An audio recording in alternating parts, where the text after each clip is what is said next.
Welcome to Fresh Learning Academy, a place where learning never stops. आज हम बात करेंगे एक बहुत ही इम्पोर्टेंट टॉपिक के बारे में इस वीडियो में और वो है कि आप कैसे बनाएं अपना रेज्यूमे। जो लोग जॉब करना चाहते हैं उन लोगों को रेज्यूमे जरूर बनाना पड़ता है, लेकिन क्या आप जानते हैं कि अधिकतर लोगों को रेज्यूमे बनाना ही नहीं आता। जी हाँ, रिज्यूमे बनाते समय अधिकतर लोग कई गलतियां करते हैं जिसकी वजह से उन्हें जॉब मिलना मुश्किल हो जाता है। एक सर्वे के मुताबिक अधिकतर रिज्यूमे को इसलिए कचरे के डिब्बे में डाल दिया जाता है क्योंकि उनमें वो चीजें नहीं होती जिसकी आपके रिक्रूटर्स को तलाश रहती है। लेकिन अगर आपको जॉब चाहिए तो अपने रिज्यूमे को बेहतर ढंग से बनाना बहुत जरूरी है। इसलिए आज कि कैसे एक फ्रेशर बनाए अपना रिज्यूमे। जी हाँ, तो आज का वीडियो आप पूरा देखें क्योंकि आज हम बात करेंगे resume writing for freshers which is brought you by fresh. आखिर रेज्यूमे क्यों बनाना है, रेज्यूमे होता क्या है, इन सब के बारे में बात करेंगे आज हम अपने वीडियो में। तो सबसे पहले जान लेते हैं कि रेज्यूमे आखिर है क्या। तो रेज्यूमे है एक टिकट जो आपको पहुंचाता है इंटरव्यू तक। जी हाँ, अगर आपका रिज्यूमे है अच्छा और अट्रैक्ट करता है रिक्रूटर्स को और शॉर्टलिस्ट हो जाता है तो आपको इंटरव्यू के लिए जरूर कॉल आएगा। इस वीडियो में हम देखेंगे कि रेज्यूमे क्या होता है, रेज्यूमे का पर्पस क्या होता है, रेज्यूमे के फॉर्मेट और कंटेंट के बारे में भी हम बात करेंगे। इसके बाद एक दूसरा वीडियो मैं अपलोड करूंगी जिसमें मैं बात करूंगी dos and don'ts of resume, helpful tips when emailing and scanning your resume. तो चलिए आज के वीडियो की शुरुआत करती हूँ। इस वीडियो के बाद आप एक परफेक्ट रिज्यूमे भी लिख पाएंगे अगर आप फ्रेशर हैं। मैं कुछ पावरफुल कीवर्ड्स के बारे में भी बात करूंगी जो रिज्यूमे बनाते समय अगर आप अपने रिज्यूमे में पुट ऑन करते हैं तो उससे रिक्रूटर्स का अटेंशन सीक करने में आपको काफी मदद मिलेगी। Someone once said, "You never get a second chance to create a first impression." Your resume is one of your first impressions with a potential employer. जी हाँ, आपका resume अगर होगा खास अट्रैक्ट कर पाएगा रिक्रूटर के अटेंशन को तो आपको इंटरव्यू का कॉल जरूर आएगा। इसलिए रिज्यूमे बनाते टाइम इन बातों का आपको खास कर ख्याल रखना है जो आज के वीडियो में मैं आपसे शेयर करने वाली हूँ। क्या है रेज्यूमे और क्यों यूज करते हैं हम रेज्यूमे को। रेज्यूमे है एक मार्केटिंग टूल जो आपको आपकी काबिलियत, आपकी स्किल्स, आपके एजुकेशन, इन सब को मार्केट करने में मदद करती है। दूसरा है ब्रांडिंग प्रोफाइल। आजकल सब कुछ ब्रांडिंग पे डिपेंड करता है। आप भी उन्हीं ब्रांड को चूज करते हैं जिसको मार्केट में लोग पहचानते हैं या जानते हैं। इसलिए रिज्यूमे आपका एक ब्रांडिंग प्रोफाइल होता है जिसमें आप अपने क्वालिफिकेशंस के साथ साथ अपने स्किल्स, आपके पास क्या एक्स्ट्रा सर्टिफिकेशंस हैं या फिर क्या वो एक्स फैक्टर है जो और लोगों से आपको अलग बनाएगा, इसके बारे में आप बात करेंगे। तीसरा पॉइंट है समरी। समरी का मतलब यहाँ पर है करियर स्नैपशॉट। अगर आप एक्सपीरियंस्ड हैं और अगर आपके पास कुछ ऐसा खास है जो आप बता पाएंगे अपने नेक्स्ट जॉब के लिए रिक्रूटर्स को तो वो भी आपको अच्छा खासा मदद करेगी एक नए जॉब को पाने में। सेम चीज अप्लाई होती है एक फ्रेशर के लिए भी। आपने अभी तक जो भी चीजें किया है उसकी समरी आपको लिखना बहुत ज्यादा जरूरी है। आपके रेज्यूमे को एक क्लियर मैसेज कन्वे करना पड़ेगा। जी हाँ, मैंने इसलिए ऐसा कहा क्योंकि जब आपका रेज्यूमे आप बनाएंगे तो उसमें सारी वो बातें आप मेंशन करें जो आपने वाकई में की है। मान लीजिए कोई सर्टिफिकेशन है जो आपने किया नहीं है, फिर भी आपने उसके बारे में अपने रिज्यूमे में मेंशन किया है। ये सरासर नो नो है, ये गलत है। इसलिए आप अपने रिज्यूमे में शॉर्ट मैसेजेस के द्वारा क्लियर मैसेज कन्वे करें रिक्रूटर्स को। इससे ये साबित होगा कि आप एक ऑनेस्ट एम्प्लॉय के रूप में पहचाने जाएंगे। हैं रिज्यूमे को डिस्क्रिप्टिव फॉर्म में आखिर ये क्या होता है। तो रिज्यूमे एक शॉर्ट अकाउंट है, ये 1 से 2 पेजेस का हो सकता है अगर आप फ्रेशर हैं, जिसमें आप अगर आपको कोई एक्सपीरियंस है उसके बारे में आप मेंशन करेंगे, आपके एकेडमिक क्वालिफिकेशन क्या है, आपके क्या अचीवमेंट्स हैं, क्या अकम्पलिशमेंट है, इन सब को आप मेंशन करते हैं अपने रिज्यूमे में। एक रिज्यूमे का गोल होता है एक रीडर्स के इंटरेस्ट को कैप्चर करना। यहाँ पर रीडर एक रिक्रूटर है जिसको अगर आपका रिज्यूमे पसंद आता है तो वो आपको जरूर कॉल करेगा। Most resumes only get 20 to 30 seconds scanned by the reader. इसलिए आज हम बात करेंगे कि कैसे आप क्रिस्प और क्रिस्टल क्लियर मैसेज कन्वे कर सकते हैं अपने रिज्यूमे के द्वारा, क्योंकि ज्यादातर रिज्यूमे को सिर्फ 20 से 30 सेकंड तक ही स्कैन करते हैं रिक्रूटर्स। आपके रिज्यूमे में इतनी कैपेबिलिटी होनी चाहिए, वो इतना अच्छा बना होना चाहिए कि उसको इम्पैक्ट क्रिएट करने में ज्यादा समय नहीं लगना चाहिए। It must have enough impact to grab the attention of the prospective employer.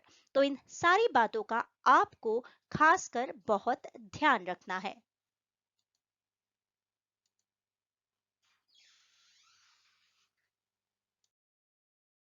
Resume क्या काम करता है?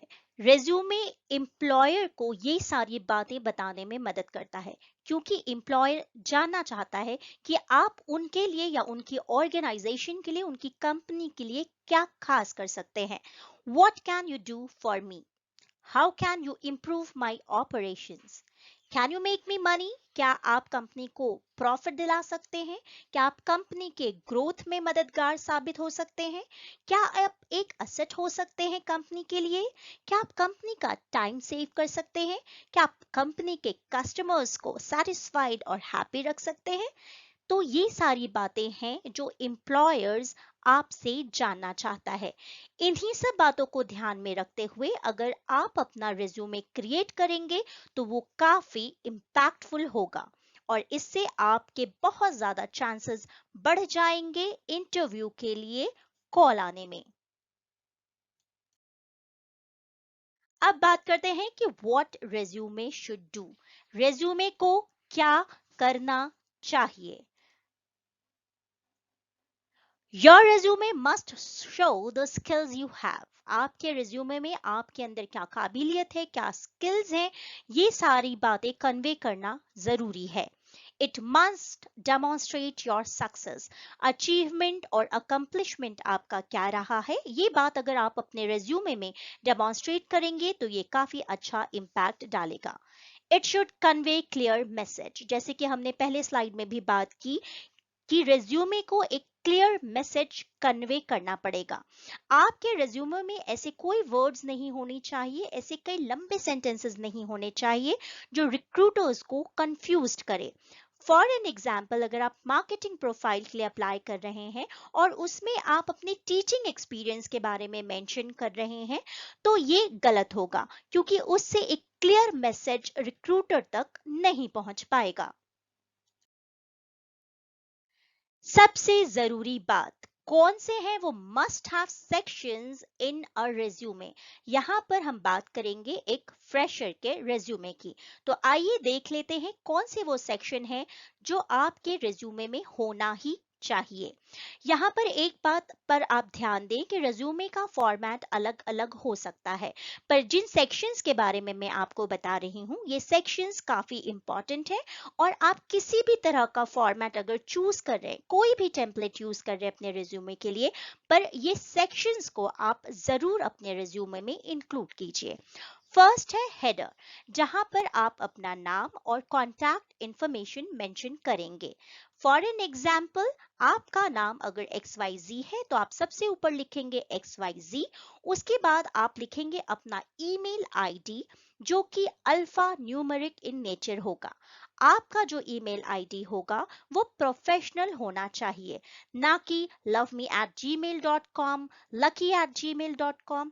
ऐसा नहीं करना है आपको। आपको एक प्रोफेशनल ईमेल आईडी क्रिएट करना है, जैसे कि pratibha.s.agrawal@gmail.com। हालांकि मेरे इस ईमेल आईडी में नंबर्स नहीं है, पर जब आप अपना ईमेल आईडी क्रिएट करें तो उसको अल्फा न्यूमेरिक रखें, उसे काफी प्रोफेशनल लगता है। दूसरी बात है आपका कॉन्टैक्ट नंबर। कॉन्टैक्ट नंबर आपका 10 डिजिट का होता है, पर उसके आगे आप +91 जरूर मेंशन करें। +91 मेंशन करने से ये पता चलता है कि आप ready to relocate anywhere in India, आप कहीं पे भी रीलोकेट करने के लिए तैयार हैं। तो +91 का यूज इसलिए भी किया जाता है। नंबर वही मेंशन करें जिस पे आप कॉल रिसीव करें, ना कि अपने पेरेंट्स का नंबर मेंशन करें, क्योंकि कई बार ऐसा देखने में आता है कि बच्चे अपने पेरेंट्स का कॉन्टैक्ट नंबर मेंशन कर देते हैं। वैसा करना गलत नहीं है, पर आपको मेक श्योर करना है कि जब भी आपको कोई कॉल आ रहे हैं तो रिक्रूटर आप तक आसानी से पहुंच पाए। अब सबसे इंपॉर्टेंट पॉइंट है समरी, यानी कि ऑब्जेक्टिव, या जिसको हम स्टेटमेंट भी बोलते हैं। आजकल ये ऑप्शनल हो गया है। अगर आप चाहें तो ऑब्जेक्टिव मेंशन कर सकते हैं, या फिर एक दो लाइंस में अपने स्टेटमेंट को मेंशन कर सकते हैं। इस सेक्शन को आपको बहुत ही ब्रीफ और क्लियर रखना है। मैं कई सारे एग्जाम्पल्स बताऊंगी आपको आने वाली स्लाइड में, जहां पर मैं आपको बताऊंगी कि किस तरह के ऑब्जेक्टिव या स्टेटमेंट का आप यूज कर सकते हैं। तीसरा पॉइंट आता है एजुकेशनल क्वालिफिकेशन का। जी हाँ, आप यहाँ पर रीसेंट से शुरुआत करेंगे, जैसे कि अगर आप पोस्ट ग्रेजुएशन कर रहे हैं तो सबसे पहले आप अपना पीजी, फिर यूजी, उसके बाद 12th और 10th के बारे में मेंशन करेंगे। ये सारा फॉर्मेट मैं अभी आने वाली स्लाइड में आपको दिखाऊंगी, जिससे आपको बातों को समझना और आसान हो जाए। फोर्थ नंबर पर आता है समरी ऑफ स्किल्स। वो आईटी स्किल्स हो सकते हैं, टेक्निकल स्किल्स भी हो सकते हैं। ये एक बहुत ही कॉमन रिक्वायरमेंट होती है बहुत सारे एम्प्लॉयर्स के लिए, जो कि एक मेजर चेकलिस्ट के रूप में काम करता है।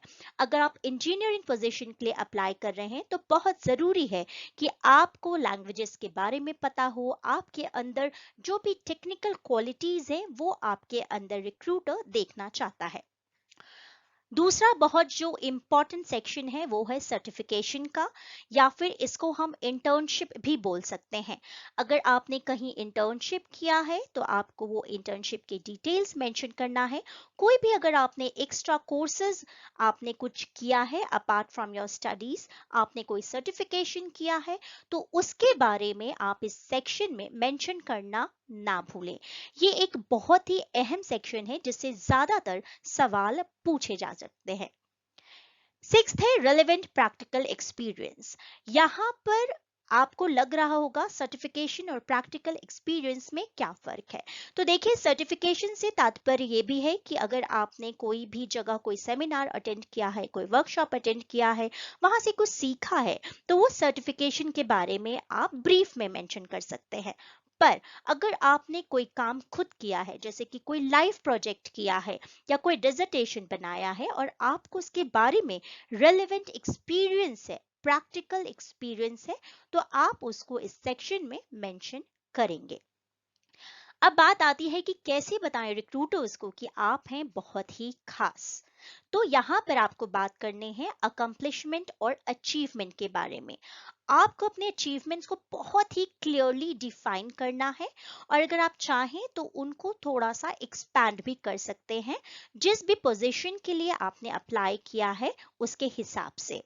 एक छोटा सा एग्जाम्पल हो सकता है कि अगर आप एचआर प्रोफाइल के लिए अप्लाई कर रहे हैं और अगर आपकी एक अकम्पलिशमेंट या अचीवमेंट में अगर आप बताना चाहें, तो यहाँ पर एचआर प्रोफाइल से रिलेटेड जो स्किल्स चाहिए होती है रिक्रूटर को, उसको थोड़ा सा एक्सपैंड करके बता सकते हैं। 8 पॉइंट है पर्सनल एट्रीब्यूट्स। इसका मतलब ये होता है कि यहाँ पर आप अपने स्ट्रेंथ्स के बारे में मेंशन करेंगे। जब आप अपने स्ट्रेंथ के बारे में मेंशन कर रहे हैं तो आपको बहुत ध्यान रखना है कि आपने जिस प्रोफाइल के लिए अप्लाई किया है उसके हिसाब से आप अपने पर्सनल एट्रीब्यूट्स को मेंशन करें, जैसे कि team handling, time management, good conversation skill. ये सारी रिक्वायरमेंट हर एक जॉब में होती है। तो आप इस पर्सनल एट्रीब्यूट को अगर यूज करते हैं, इन कीवर्ड्स को यूज करते हैं, तो ये रिक्रूटर का अटेंशन जरूर खींचेगी। 9th आता है रेफरेंसेस। रेफरेंसेस हमेशा अगर आपसे मांगा जाए तो ही आपको रेफरेंस देना है, और अगर नहीं मांगा जा रहा है तो ये एक ऑप्शनल सेक्शन होता है। फ्रेशर्स के लिए मैं चाहती हूं कि आप सेल्फ डिक्लेरेशन जरूर मेंशन करें। ये सेकंड लास्ट एक कॉलम होता है जहां पर आप ये लिखते हैं कि I hereby declare that the above mentioned information is true to my knowledge and belief. इससे आप इस बात को सत्यापित कर देते हैं कि रिज्यूमे में आपने जो भी चीजें मेंशन की हैं वो बिल्कुल सही है। इसलिए आप बहुत ध्यान रखें कि जब भी आप किसी सर्टिफिकेशन के बारे में बात कर रहे हैं या आप अपने एजुकेशनल क्वालिफिकेशन के बारे में बात कर रहे हैं, उसमें आपको अपने परसेंटेज जो भी चीजें हैं उसको एकदम साफ साफ लिखना है। अगर आप कोई 54% आए हैं तो आपको 54% ही मेंशन करना है रिज्यूमे में, ना कि उसको बढ़ाकर 55%। ये कंप्लीटली नो नो है और इसके कारण आप रिजेक्ट भी किए जा सकते हैं इंटरव्यू के दौरान। अब हम बात करते हैं what to include in your resume, जिसके बारे में हम पहली स्लाइड में बात कर चुके हैं। तो ये क्विक ग्लांस से आप देख सकते हैं। आपको मेंशन करना है आपका कॉन्टैक्ट इंफॉर्मेशन, ऑब्जेक्टिव या फिर career profile, educational qualification, projects undertaking या कोई भी सर्टिफिकेशन आपके पास है। Summary of skills is optional. अगर आप फ्रेशर हैं फिर भी आपके पास थोड़ा सा काम का एक्सपीरियंस है तो ये आप मेंशन कर सकते हैं। वर्क एक्सपीरियंस अगर है तो वो भी आप मेंशन कर सकते हैं अगर प्रोफाइल से मैच करता हुआ है। अचीवमेंट, ये सेक्शन भी बहुत ज्यादा इंपॉर्टेंट। अब रेज्यूमे के ऑब्जेक्टिव फ्रेशर्स के लिए क्या होने चाहिए? तो if you are a fresher who has no practical experience in hand, then the significance and impact of your objective statement are higher. इसका मतलब ये हुआ कि अगर आप फ्रेशर हैं तो आप अगर ऑब्जेक्टिव मेंशन करते हैं तो उसका इम्पैक्ट बहुत ज्यादा होगा। इसलिए आपको ध्यान में रखना है कि आपका ऑब्जेक्टिव कैसा होगा। आने वाली स्लाइड में मैं आपको कुछ एग्जाम्पल्स देकर बताऊंगी कि फ्रेशर्स के लिए ऑब्जेक्टिव कैसे होना चाहिए। आपको फोकस करना है एक टारगेटेड ऑब्जेक्टिव पर। आपका रिज्यूमे जिस भी प्रोफाइल के लिए आप बना रहे हैं उसके हिसाब से आपको अपना ऑब्जेक्टिव कस्टमाइज करके जॉब के हिसाब से रिप्रेजेंट करना है। अब बात कर लेते हैं कुछ एग्जाम्पल्स की रेज्यूमे ऑब्जेक्टिव्स फॉर फ्रेशर। आप लिख सकते हैं forward thinking computer science graduate seeking a challenging position with a renowned company offering extensive skills in software development and database management. तो अगर आप साइंस ग्रेजुएट हैं और आप किसी कंप्यूटर साइंस कंपनी में अप्लाई कर रहे हैं तो वहां पर आप ऐसे ऑब्जेक्टिव मेंशन कर सकते हैं। एक दूसरा एग्जाम्पल है जहां पर आप अकाउंटिंग फील्ड के लिए अप्लाई कर रहे हैं तो उसमें आप मेंशन कर सकते हैं कि to secure an entry level position in the accounting field where outstanding technical education and analytical skills could be utilized to increase the company's profitability। तो ये सारे कुछ ऑब्जेक्टिव हैं जिसके बारे में आपको बहुत ध्यान रखना है। ऑब्जेक्टिव्स हमेशा टू द पॉइंट होना चाहिए, उसमें आपको क्लियर मैसेज कन्वे करना है कि आप रिक्रूटर्स को अपनी तरफ से क्या दे सकते हैं या फिर वो क्यों आपको हायर करे, क्या स्पेशल है आपके अंदर जो आपको अलग करता है बाकी कैंडिडेट से। तो ये कुछ एग्जाम्पल्स हैं, आप इनको गो थ्रू कर सकते हैं। अब बात कर लेते हैं कुछ सैंपल एमबीए रिज्यूमे के ऑब्जेक्टिव स्टेटमेंट के बारे में। अगर आप एमबीए कर चुके हैं और अगर आप एज अ प्रोग्राम मैनेजर किसी पोजीशन के लिए अप्लाई कर रहे हैं, तो आप लिख सकते हैं, looking for a program manager position at XYZ, translating skills in marketing, administration and sales into enhanced growth and profitability। तो एक ये बहुत ही क्रिस्प और क्लियर मैसेज कन्वे करेगा रिक्रूटर को कि आप एक प्रोग्राम मैनेजर के लिए अप्लाई कर रहे हैं और उसके लिए जो भी क्वालिटीज चाहिए वो आप पजेस करते हैं। अगर आप एमबीए इन एचआर के पोस्ट ग्रेजुएट हैं और आप किसी ह्यूमन रिसोर्स मैनेजमेंट पोजीशन के लिए अप्लाई कर रहे हैं, तो आप लिख सकते हैं, human resource management position at XYZ company, which will require me to apply my business education and HR skill to assist the company in the achievement of its goals। तो ये कुछ एग्जाम्पल्स हैं जो आप अपने रिज्यूमे में as an objective statement. हमने पहले भी बात की थी कि कॉन्टैक्ट इंफॉर्मेशन जो एक फर्स्ट आपका स्टेप है रिज्यूमे को क्रिएट करने में, वो बहुत इंपॉर्टेंट और क्रूशियल होता है। तो इसीलिए आपको ध्यान में रखना है कि आपका नाम, आपका address, city, state, zip code, ये सारे सही होने चाहिए। यहाँ पर एक बात मैं आपको बताना चाहूंगी कि हर एक रिज्यूमे में आपको एड्रेस, सिटी, स्टेट मेंशन करना जरूरी नहीं है। आपको जो मेंशन करना है वो है आपका नाम, आपका ईमेल आईडी, आपका मोबाइल नंबर, और अगर आप किसी सोशल प्लेटफॉर्म पर एक्टिव हैं, यहाँ मैं सजेस्ट करूंगी कि आप अपने लिंक्डइन का यूआरएल जरूर मेंशन करें। आपको हर कंपनी के हिसाब से, हर एक पोजीशन के हिसाब से थोड़े बहुत चेंजेस या मॉडिफिकेशन करने पड़ सकते हैं। ऑब्जेक्टिव की हमने बात की। ऑब्जेक्टिव होता है एक short statement that includes the job title you are applying for and the main reason why you are considering yourself for that position. तो ऑब्जेक्टिव का, या इसको हम कह सकते हैं कि इसका ये उद्देश्य होता है। करियर प्रोफाइल में आप एक शॉर्ट पैराग्राफ 3 to 5 सेंटेंसेस का हो सकता है, जहां पर आप अपने एक्सपीरियंस, क्वालिफिकेशन को जॉब के मुताबिक हाईलाइट कर सकते हैं। करियर प्रोफाइल, अगर जिनको 1 से 2 साल का एक्सपीरियंस है उनके लिए आप उसको करियर प्रोफाइल बोल सकते हैं, और अगर आप फ्रेशर हैं तो वो ऑब्जेक्टिव या फिर एक स्टेटमेंट हो सकता है।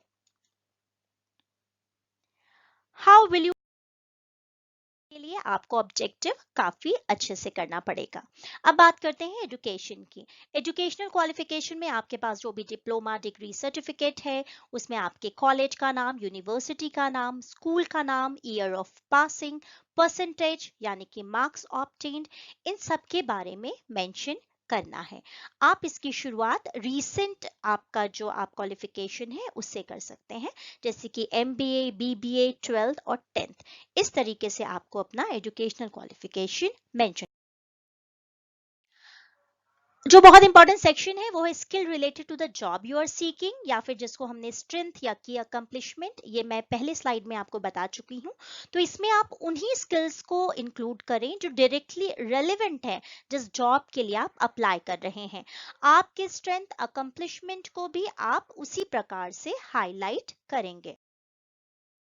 देख लेते हैं कि रिज्यूमे का फॉर्मेट एक फ्रेशर के लिए क्या होना चाहिए। ये बात मैं फिर से रिपीट करना चाहूंगी कि आप फॉर्मेट को अलग अलग तरीके से बना सकते हैं। अगर आप एक प्रोफेशनल प्रोफाइल के लिए अप्लाई कर रहे हैं तो उसमें अगर आप सिंपल और सोबर रिज्यूमे फॉर्मेट यूज करेंगे तो वो काफी अच्छा लगेगा। अगर आप डिजिटल मार्केटिंग के लिए या मीडिया के लिए अगर आप अपना रिज्यूमे बना रहे हैं तो वो हटकर होगा थोड़ा सा, जो कि एक एमबीए का स्टूडेंट बनाएगा। अगर आप एयर हॉस्टेस, एविएशन इंडस्ट्री के लिए अप्लाई करना चाह रहे हैं तो आपका रिज्यूमे अलग होगा। तो ये बात आप बिल्कुल मानकर चलिए कि प्रोफाइल के हिसाब से रिज्यूमे का फॉर्मेट चेंज होता है। तो अगर मैं आज आपको बता रही हूँ कि ये फ्रेशर के रिज्यूमे का फॉर्मेट होगा, तो इसका मतलब ये नहीं है कि आपको सेम फॉर्मेट यूज करना है। आपको बस ये बात ध्यान में रखना है कि जो भी चीजें मैंने एसेंशियल जो सेक्शंस बताया है आपको, वो आपके रिज्यूमे में जरूर मेंशन होना चाहिए, क्योंकि उससे रिक्रूटर को आपके बारे में ज्यादा इंफॉर्मेशन मिलेगी। तो हम बात कर लेते हैं एक बहुत ही सिंपल एक रिज्यूमे फॉर्मेट के बारे में जो एक फ्रेशर बना सकता है और उस रिज्यूमे के थ्रू अप्लाई कर। देखिए, मैंने आपको बताया था कि सबसे पहला जो कॉलम या सेक्शन होता है वो होता है आपका पर्सनल प्रोफाइल के बारे में, जहां आप मेंशन करते हैं। तो आपका नाम, contact number, email ID, social handle, LinkedIn preferred होता है। उसके बाद आप बात करें ऑब्जेक्टिव या स्टेटमेंट की।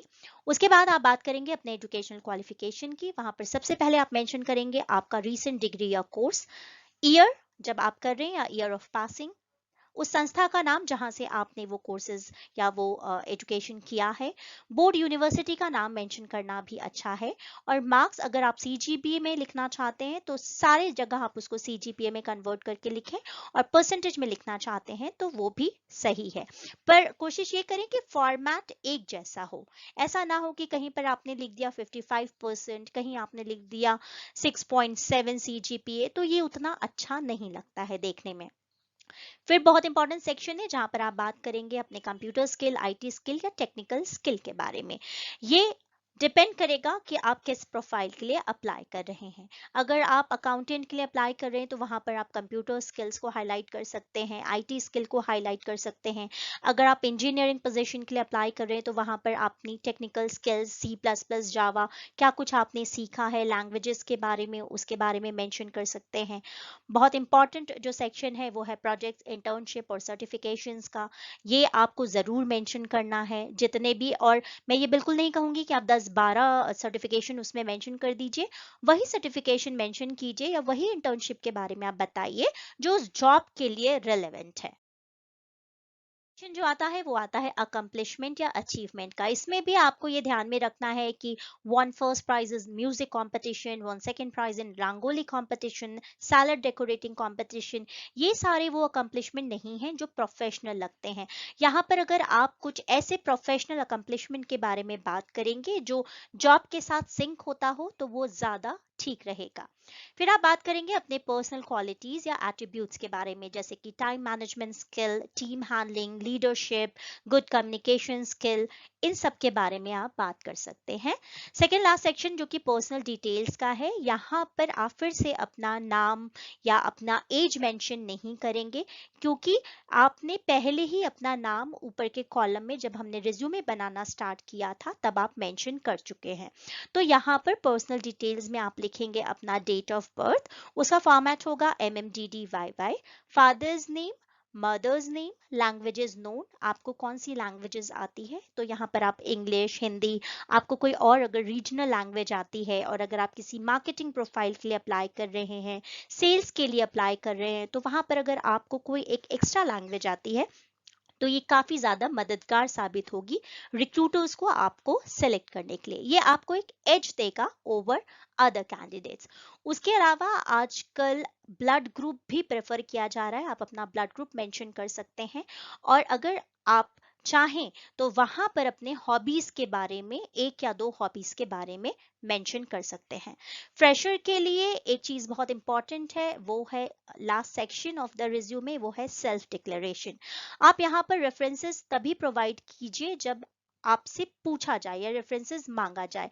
अगर आप कैंपस के थ्रू आपका रिक्रूटमेंट हो रहा है तो जाहिर सी बात है कि जो रिक्रूटर रहेगा वो आपके ट्रेनिंग प्लेसमेंट ऑफिसर को या आपके कॉलेज को बताएगा कि आपका सिलेक्शन हुआ है कि नहीं हुआ है, आप शॉर्टलिस्ट हुए हैं या नहीं हुए हैं। तो ऐसे केस में आपको रेफरेंसेस को देने की जरूरत नहीं है। पर अगर आप ओपन कैंपस, पूल कैंपस में जा रहे हैं और वहां पर अगर आप मेंशन करना चाहें तो कुछ रेफरेंसेस के बारे में बात कर सकते हैं। आपको ये चीज बहुत ध्यान में रखनी है कि अगर आप रेफरेंस के बारे में मेंशन कर रहे हैं तो उन पर्टिकुलर लोगों को पहले से आप बताकर रखें कि आपने उनका नाम अपने रिज्यूमे में एज अ रेफरेंस के तौर पर यूज किया है, जिससे कि वो प्रिपेयर्ड हो अगर उनके पास कोई कॉल आती है। तो यहाँ पर आप सेल्फ डिक्लेरेशन मेंशन करेंगे। Last but not the least, आपको डेट और प्लेस मेंशन करना है। फॉर एन एग्जांपल, अगर आपका कैंपस प्लेसमेंट इंदौर में हो रहा है या दिल्ली में हो रहा है, तो आप उस जगह उस पर्टिकुलर प्लेस के बारे में लिखेंगे, और जिस दिन आपका इंटरव्यू हो रहा है उस दिन का आप डेट भी लिख सकते हैं। तो ये कॉलम में आपको पहले से डेट नहीं लिखना है, क्योंकि अगर आप प्रिंट आउट निकालेंगे तो वो पर्टिकुलर डेट हर एक पेज पे आ जाएगी। तो इस कॉलम को आप खाली छोड़ सकते हैं और बाद में इसको ब्लैक पेन से फिल कर सकते हैं। आप लास्ट में सिग्नेचर भी कर लेंगे, अपने नाम का जो भी है वो आप सिग्नेचर करेंगे, तो प्रोफाइल दिखेगी जो आप, वो कुछ इस तरीके से दिखेगा। आप उसमें मॉडिफिकेशन कर सकते हैं, चेंजेस कर सकते हैं, पर ये जो रेज्यूमे का फॉर्मेट है ये एक बहुत ही सिंपल फॉर्मेट है, जहां पर अगर आप एज अ फ्रेशर अप्लाई कर रहे हैं तो ये बहुत ही एक अच्छा फॉर्मेट है जिसको आप यूज कर सकते हैं। अगर आपको ऐसे ही कुछ और फॉर्मेट चाहिए तो आप कमेंट बॉक्स में मुझे कमेंट करके बता सकते हैं, या फिर careercafe@gmail.com पर मेल भी कर सकते हैं। आई विल मेक श्योर कि मैं आपको जो भी प्रोफाइल के लिए आप अप्लाई कर रहे हैं उसका एक टेम्पलेट आपको मेल कर सकूं, या आपको आगे आने वाले वीडियो में बता पाऊं। आज रेज्यूमे राइटिंग के बारे में, जिसको मैंने बहुत ही सरलता से समझाया है। हो सकता है अगर आपको कोई भी क्वेरीज हैं तो आप मुझे कमेंट बॉक्स में कमेंट करके पूछ सकते हैं। बहुत ही जल्दी से मैं आपको बता देती हूँ कि स्ट्रक्चर क्या होगा आपके रिज्यूमे का। तो आपका जो रिज्यूमे का स्ट्रक्चर होगा वो बहुत इजी होना चाहिए रीडर्स को पढ़ने के लिए, क्योंकि आप बहुत ज्यादा अगर डिटेल में चीजों को लिख देंगे तो वो रिक्रूटर्स के लिए एक बहुत बड़ा सरदर्द बन जाती है। फॉन्ट का आपको ध्यान रखना है, डेट मंथ ईयर जो भी आपने मेंशन किया है आपको ध्यान रखना है कि वो सही होना चाहिए। एक बार आपने अपना रिज्यूमे बना लिया है तो आप उसको प्रूफ रीड करें, एक बार अपने फ्रेंड से प्रूफ रीड करवाएं, आप व्हाइट बॉन्ड पेपर पे अपना रिज्यूमे निकलवाएं। हर बार आप अपने रिज्यूमे का जो है वो प्रिंट आउट निकलवाएं, ना कि आप उसको फोटो स्टैट करवाएं। स्पेसिंग का ध्यान रखें, ग्रामेटिकल एरर, स्पेलिंग मिस्टेक्स, इन सब ध्यान रखना है। कंटेंट और स्ट्रक्चर में आप शॉर्ट बुलेटेड स्टेटमेंट का यूज कर सकते हैं, एक्शन वर्ब्स का यूज कर सकते हैं, नंबर, परसेंटेज, ये सारी बातों का आपको बहुत ज्यादा ध्यान रखना है। एक चीज जो बहुत इंपॉर्टेंट है वो ये है कि आपको पर्सनल प्रोनाउंसेस यूज नहीं करने, जैसे कि I am an MBA graduate, इस तरीके से आपको नहीं लिखना है। आपको आई और मी, बाद में जब आपने ये सारी चीजें कर ली हैं उसके बाद अगर आपको कॉल आता है और अगर आपका रिज्यूमे शॉर्टलिस्ट होता है तो आप थैंक यू लेटर भेजना ना भूलें। वो एक कार्ड हो सकता है, एक फोन कॉल हो सकता है, एक मेल हो सकता है, और एक SMS भी हो सकता है। आने वाली वीडियो में मैं आपको बताऊंगी कि थैंक यू लेटर्स आप कैसे बना सकते हैं। तो आज रेज्यूमे के बारे में, और हमने जान लिया कि स्मॉल थिंग्स डू मैटर। तो आपको एक्स्ट्रा एफर्ट लगाना है, अगर आपको एक डिफरेंस क्रिएट करना है तो आपको रिज्यूमे बनाते समय इन बातों का ध्यान जरूर रखना है। So you have to keep your focus on the big picture and you always have to stay positive. Be confident, be prepared, be yourself and get the job. तो आज फ्रेश लर्निंग एकेडमी की तरफ से इतना ही। हम मिलेंगे next video में, कुछ ऐसे ही टॉपिक को कवर करेंगे हम। तब तक के लिए आप अपना ध्यान रखें। Thank you so much for watching fresh